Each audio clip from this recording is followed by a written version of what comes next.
Tonight on Reporting Scotland, a cash-strapped health board defends using charity funds to pay for a new computer system. The deadline looms for companies to publish the details of their gender pay gap.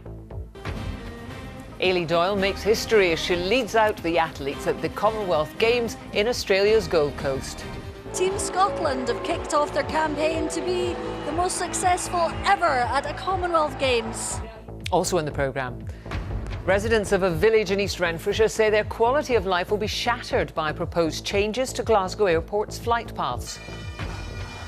And the young pipers and drummers crossing the Atlantic to pay tribute to their bandmate who was killed in the Manchester terror attack.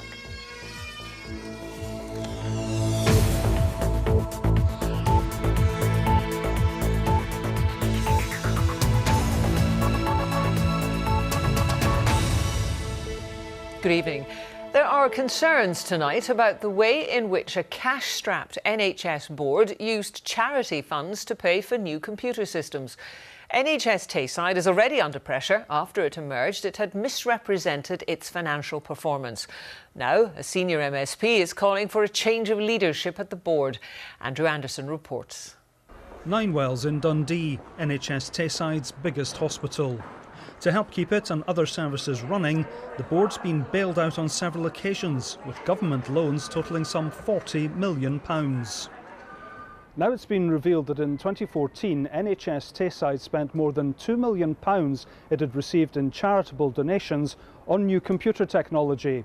The money went on a range of developments, including a new IT system allowing GPs to refer patients directly to consultants. The chairman insists it was a proper use of charity money, but is concerned it was awarded only after the work had been approved. That was against the rules. I'm as keen as anyone else to uncover what happened and how it happened, and for that reason I have asked our audit committee to set up an externally led review into the governance around financial management in NHS Tayside. Scotland's charity regulator says it too is looking into the use of the funds. It's another difficulty for NHS Tayside. So there isn't anybody more disappointed to be here in front of the committee on this issue. Last week, senior management were up before MSPs. They wanted to know how the board had misrepresented its financial position. It's going to need another loan from the government of up to £12 million. I think it's time for a change of leadership at the top of NHS Tayside.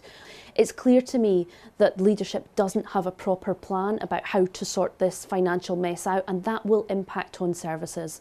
I think it is time that they consider their positions. Tonight, the Scottish Government said it expected NHS Tayside to comply fully with the findings of the review into its finances.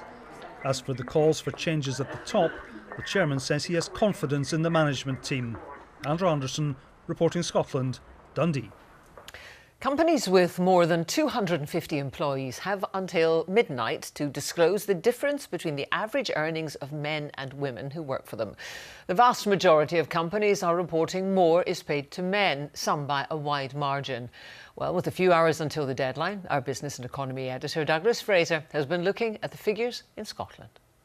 Chinese once called Chairman Mao. It was the BBC's China editor who sparked this year's pay revolution, but it was already primed to kick off. Larger firms with more than 250 staff have had a year to meet tonight's deadline, by law, for declaring how many top posts go to women and how male and female pay compare. For the same work? Well, no. This measure takes all the men in a firm, from highest to lowest paid, and all the women. Pay for the man in the middle of his pay queue is compared with the woman in the middle of hers. Take a company like Tunnocks in Lanarkshire. They're paid the same amount. But much more often, women earn less. At Royal Bank of Scotland, by 36%. Some companies have women paid a bit more. At Glasgow Housing Association, a lot more, by 46%. The average company's gap, 18% in favour of men. The gender pay gap reporting is really shining a spotlight on gender pay. It's showing that in sectors across our economy, particularly construction, financial services, looking at aviation, there are a lot more men employed in more senior roles than women, and that's where we're seeing quite significant pay gaps being reported. Unlike unequal work for the same pay, this is not illegal to have a pay gap. The penalty for bosses is in unwelcome publicity or evidence for the next time a woman comes asking for a pay rise. So what should bosses do with these numbers now that they're out in the open? We need these organisations to start looking inwards at their own systems. Are they offering the correct type of flexible working at senior levels that would allow women into work and to progress? Do they have potential bias in the way that they recruit or the way that they promote within their organisations? So who's up for equality? It's just time for a change. You know, I'm really lucky in that I'm employed by a company that's run by women, and I wouldn't say it necessarily applies to me in this case, but I do think it's something that needs to change. In order to get equality, do you think men should have to sacrifice a bit in order for women to get more? I don't know. I don't know that that's as straightforward a solution as it may appear. I think that would cause a hell of a stir with unions and all that. The challenge then, for some to narrow the gap in the middle, for others more women in top positions, for all to encourage more towards higher earning skills. Douglas Fraser reporting, Scotland. A landlord whose flat caused 2 students to die in a fire has been banned from renting out his properties in Glasgow. Harpal Singh's 14 properties have been found lacking in basic fire safety measures. In 1999, James Fraser and Daniel Heron, who were both 20, were trapped inside a basement flat rented out by Singh as a fire gutted the property. There were metal bars at the windows and no working smoke alarms in the flat. A controlled explosion has been carried out after 2 suspicious packages were reported at a call centre in Dundee. An army disposal team was called out after the Tesco call centre was evacuated around lunchtime. Baird Avenue was also closed to the public while investigations took place. Demolition is to start tomorrow on a building in Glasgow which was devastated by a fire last month. A major blaze spread through the block on Sauchiehall Street, which housed businesses including Victoria's nightclub. The City Council later confirmed the building was unsafe and would have to be pulled down. The fire was one of the biggest faced by Scotland's fire service since it was amalgamated nearly 5 years ago. Team Scotland's Commonwealth Games campaign is about to get underway. Athlete Eilidh Doyle led out the team at the opening ceremony in Australia's Gold Coast in a spectacle watched by 1.5 billion people. Rona McLeod was at the Carrara Stadium. The 21st Commonwealth Games in the Gold Coast have begun. Scotland had the honour of being the first team out into the stadium, led by the 400-metre hurdler Eilidh Doyle, Scotland's most decorated track and field athlete. This was the first big memory of the Games for Doyle. She will be chasing gold in her event when the athletics begin.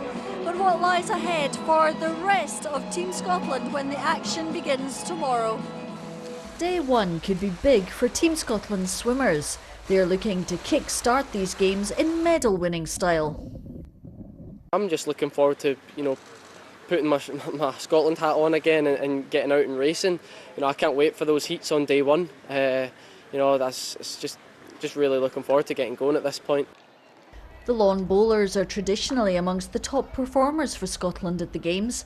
Alex Marshall and Paul Foster are back looking for more golden glory. We've won this twice, before. I think the teams have got to beat us to have any chance of winning this, but we're under no illusions. It's going to be difficult, but myself and Paul are quietly confident if we can play the way that we can play, we'll be hard to beat. On the track, Scotland field one of their best teams in years, backed by a former star of the Games. There's a good group of athletes here that, if they run well on the day, can grab a medal, and not just in endurance, but you've got the hurdles, you've got the hammer, a lot of other events, and so it's a really good, strong team that we've put out. Scotland's ambitions are clear and they're bold. We want our best ever overseas games. We've got Olympic champions, European champions, world champions, Paralympic champions and medalists across the board. So the strength, not only in terms of what Scottish athletes have been doing over that time, shows that they can do it and will do it in the future. It's been tougher to get in this team than any other previous Commonwealth Games team. So 11 days of competition lie ahead of us across 18 sports. And as we've been hearing, Scotland's intentions are to bring home more medals than ever before from an overseas games. Rona McLeod, reporting Scotland and the Gold Coast. Talks have been taking place today to try to end the Aberdeen bus dispute. The Unite union, which has already staged a number of stoppages in the row over a new contract offered by operator First, is threatening to begin an indefinite strike on Friday. Well, Rebecca Curran is in Aberdeen for us tonight. Rebecca, any sign of a resolution in this? No, not yet, Jackie. Members of the Unite union and First Aberdeen management have been locked in talks here since around 11:30 this morning. Now, they have taken part in talks before. The difference today is that Conciliation Service ACAS are also involved, trying to find a resolution that will please both sides. Now, this dispute is over proposed new contracts for drivers, which Unite the union say will lead to staff being thousands of pounds worse off. First, on the other hand, say that the changes have to be made if they're going to keep the bus network sustainable. Now, buses were running to normal timetables today, but over the past couple of weeks, strike action has escalated from 24-hour stoppages to a week-long walkout to the threat of potential indefinite action starting this Friday. Now, the Unite union says that it regrets any inconvenience that may cause, but some passengers aren't happy. 3-4 weeks is a long time, maybe one day strike, but 3 to 4 weeks, I don't think that's very good.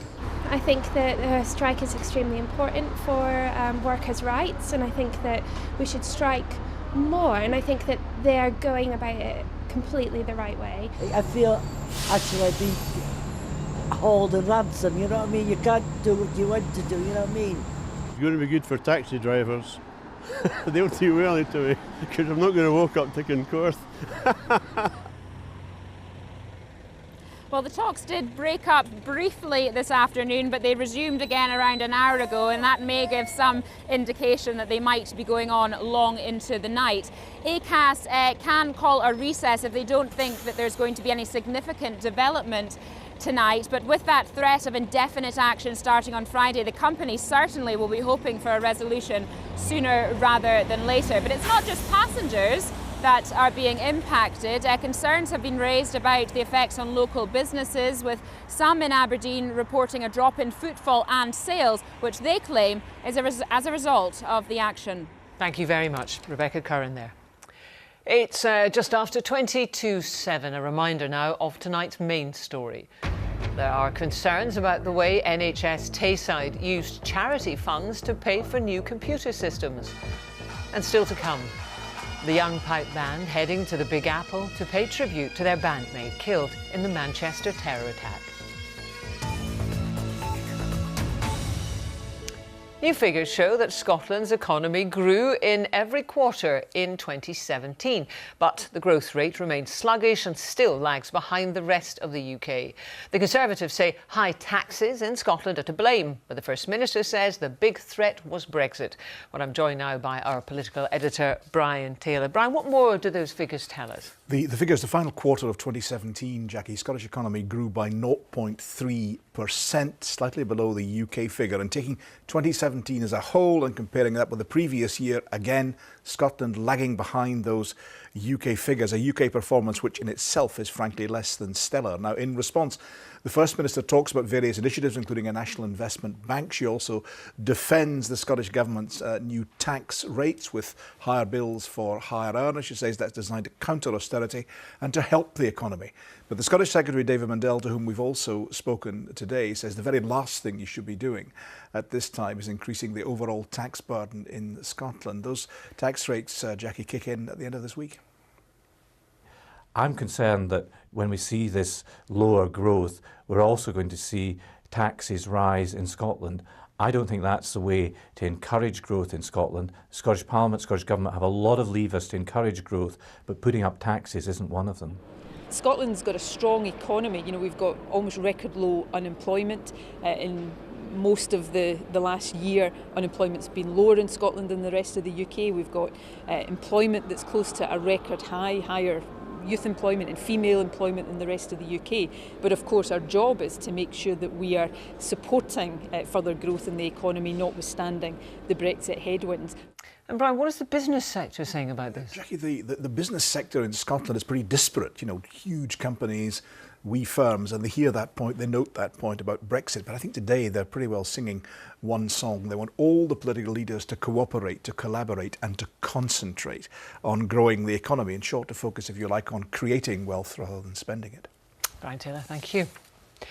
The Help to Buy scheme, which helps people up the property ladder, is to be extended for another 2 years. The Scottish Government says £100 million will be invested. The Scottish Conservatives back the scheme, but Scottish Labour say it should be reviewed urgently. They say efforts must be directed to low-income households. Tributes are being paid to the former England, Rangers and Chelsea midfielder Ray Wilkins, who's died at the age of 61. He was being treated in hospital after suffering a heart attack. He won 2 league titles and 1 League Cup with Rangers in the late 1980s. He also made 16 appearances for Hibs over a decade later. Now, airports. Good things if you're flying out on holiday, but maybe not so much if you live under a proposed new flight path. Residents from an East Renfrewshire village say their peace and tranquility will be shattered by changes being proposed by Glasgow Airport. But its owners say they're consulting on the proposals and will listen to concerns, but they stress the changes are necessary.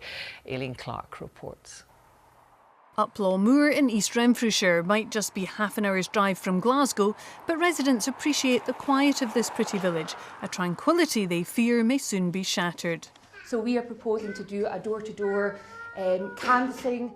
The arrival of our camera today brought out dozens of locals worried about the proposed changes to Glasgow Airport's flight path plan. Well, we do have flights going over the village at the moment, but they're fairly high altitude and they don't cause what you would call a nuisance. What the airport are proposing is to switch the flight paths so that 70% of the departures will come directly over Uplaw Moor most of the time. We're going to have a higher volume flying at a lower level, so the noise impact is going to be significant. I think we feel very much it's a sacrificial lamb to the slaughter in terms of its Uplaw Moor. Everything over Uplaw Moor and no dispersal elsewhere. The ground-based navigation system at Glasgow Airport will soon be phased out to be replaced with a sat-nav for the skies. That improved system, the airport says, will support more efficient flight paths. At the moment, most of the flights take off heading southwest and fly for 5 miles before turning right or left. The new plan sees most flights turning at 3 miles. That should mean less traffic than now over some areas, but more over Uplaw Moor. Under our proposals, there will be more aircraft overflying the village. What we now need to do is take on board their feedback, go back and look at how we can mitigate the potential impact that it may have. Glasgow Airport, however, denies that these flights will be flying over Uplaw Moor lower than at present. At Edinburgh Airport, plans to change the flight path there have been put on hold following the public consultation. It's likely, however, even once the Glasgow consultation closes next week, that further public meetings will follow before the Civil Aviation Authority considers the proposals. Aileen Clark, reporting Scotland, Glasgow. Well, meanwhile, a daily air service from Edinburgh to Abu Dhabi in the United Arab Emirates is set to be cancelled. Etihad Airways is to end the flights from October, 3 years after launching. Edinburgh had been the airline's first Scottish destination, but it's understood a lack of take-up is to blame for the service ending. A group of young pipers and drummers representing the Western Isles is en route to New York to join the celebrations for Tartan Week there.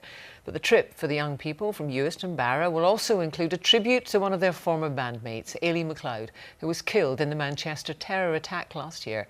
Ian McInnes can tell us more. Scully and a Clitch Pipe band preparing to take their music stateside. In their thoughts, though, their friend Ailey MacLeod, a talented piper and dedicated member of the band, taken from them in last year's terror attack on Manchester at the age of just 14. Not only was she an excellent solo player, she was a great team player.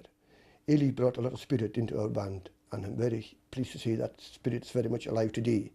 And Ailey herself was one of those who took so much enjoyment from being part of the band. Piping was a great joy to Ailey. Ailey loved life, and she got enormous pleasure out of playing the pipes. She contributed to the band, and the band contributed immeasurably to her abilities. The next stop for the band from a wet and windy Uist is 3,000 miles across the Atlantic Ocean to New York, where they'll pay their own tribute to their fallen piper.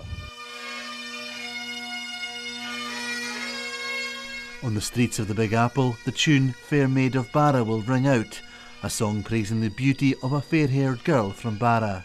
Remembering their Ailey means a lot to the children.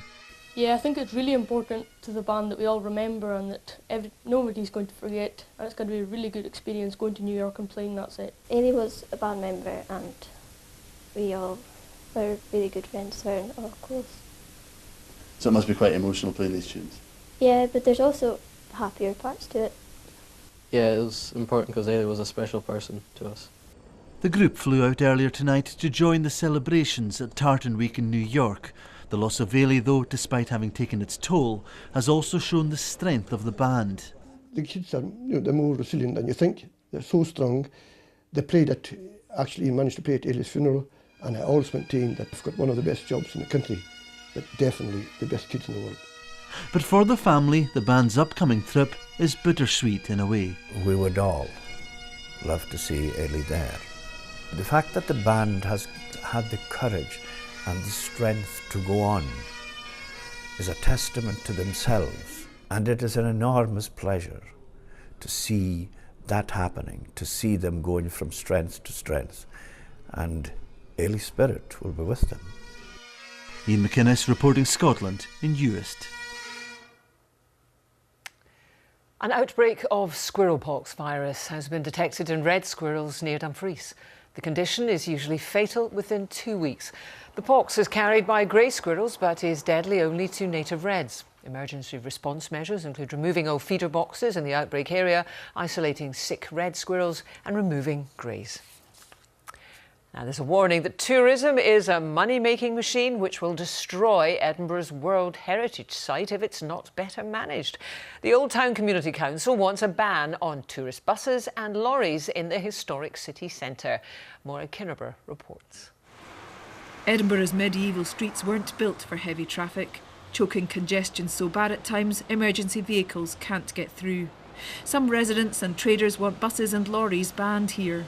Having the World Heritage status in Edinburgh is like a shining diamond for the whole of Scotland, and we've undervalued it. It's become solely a money-making machine with short-term vision, okay? And it will eventually blow up in its face. There's some sections where traffic's already restricted.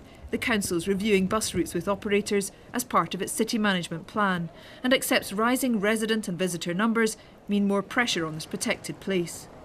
We need to make sure we don't try and reinvent the wheel, that we learn from other cities and how they've managed massive increases in the population. Remember that our residents' population is still growing, and that's causing a pressure of people just trying to get to work every day. Problems have been documented, the case for change made. Our straw poll found mixed views. I have no problem with the buses and everything. They seem pretty good. I don't see them as a nuisance at all. Too many vehicles will cause congestion because the streets are too narrow, but it's a good thing as well because deliveries and things can get closer to where they need to be easier. Big vehicles generally especially shouldn't really be in here. It's hard to manoeuvre them, they get in the way, and in terms of tourist stuff it kind of ruins the vibe as well. The needs of those who live or work in these ancient streets or who visit sometimes clash. But many accept that new ways are needed to make the most of this World Heritage Site without damaging it. Maura Kinneber reporting Scotland, Edinburgh. Dare I suggest the recent weather isn't doing very much for the World Heritage Site. When is it going to end? Becoming a touch milder over the next few days, Jackie. Thank you very much. Good evening to you.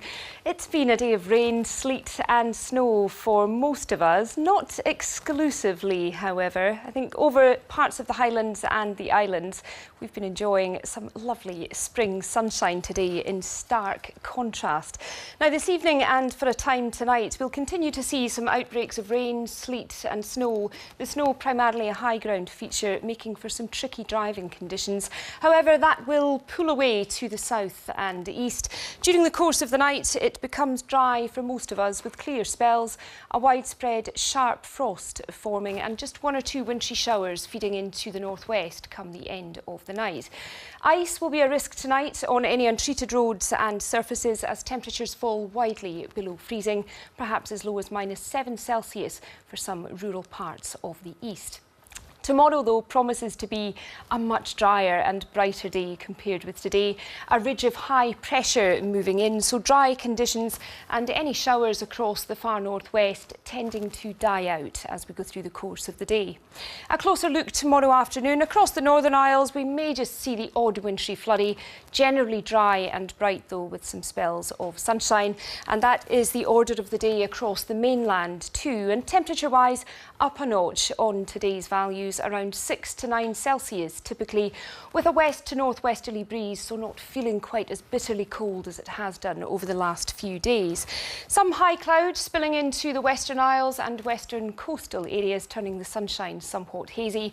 Indeed, thicker cloud will move into these areas towards evening. Otherwise, though, it stays dry and there will be some clear spells once again.